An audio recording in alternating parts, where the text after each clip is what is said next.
This is BBC One.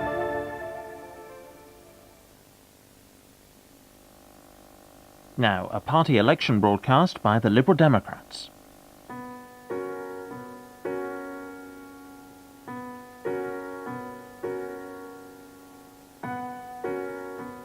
This is rather a sad moment for me. It's the last time I'll speak to you in this way, as leader of the Liberal Democrats. So, if you have ever voted Liberal Democrat or thought of doing so in the 11 years I've led the party, thank you. Now I hope that you will spare me a minute or two to think about a message I want to leave with you for the future. I've been lucky to have had many experiences in life, more outside politics than in it. But in all the things I have done, I have been ambitious to see our country succeed. Above all, I wanted our children to succeed and to get the best possible education. I wanted to see a fairer and more caring society, one which looked after those in need. I wanted to see that we had a health service which everyone could rely on. And I wanted our country to be prosperous and strong and secure, prepared to help those in this world who need it most, and prepared to recognize the need to protect the environment for future generations. So I've been lucky, politically and personally. Our first grandchild was 2 last month, and another one is now on the way. And when I think about our country now, it's their future I think about. You know, in a very real way, we will all decide what kind of future that will be when we go to vote in the European elections next week. Our children will have more chance of living in peace in the future because of what Europe has achieved in the last 50 years. The environment in which they grow up can best be protected if we work together with our European partners. And Britain will be more prosperous if Europe is more prosperous, and we are at the heart of it. So Europe is important, especially now if we are to relieve the terrible suffering of Kosovo.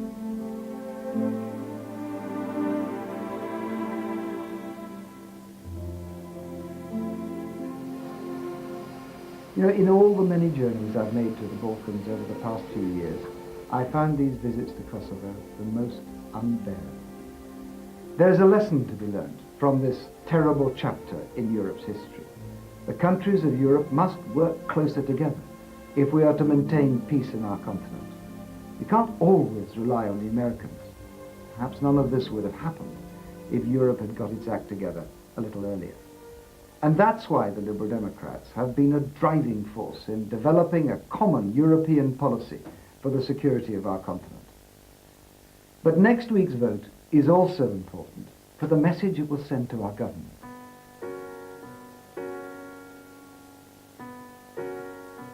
Travelling around the country, I've been told by people time and time again that they feel let down. 2 years ago, Labour promised better schools, better hospitals, better policing.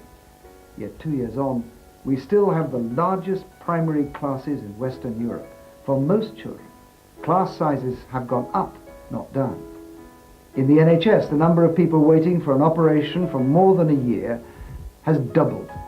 And the police force hasn't been strengthened as Labour promised.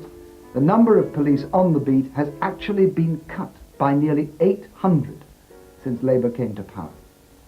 Only the Liberal Democrats have clear, costed and targeted plans to improve health, education and policing. So, the more support you give us in European elections next week, the more pressure you'll put on the government to make the improvements they've promised. Every vote you give us next Thursday will send this message to the government. You promised, you must now deliver. And these elections will be historic in another way too. For the first time ever across the United Kingdom, there will be a fair voting system. And what that means is this, that Liberal Democrats can win in every region and in every part of Britain.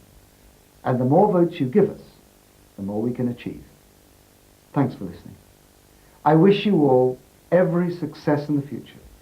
And please make sure that your vote counts next Thursday, June the 10th.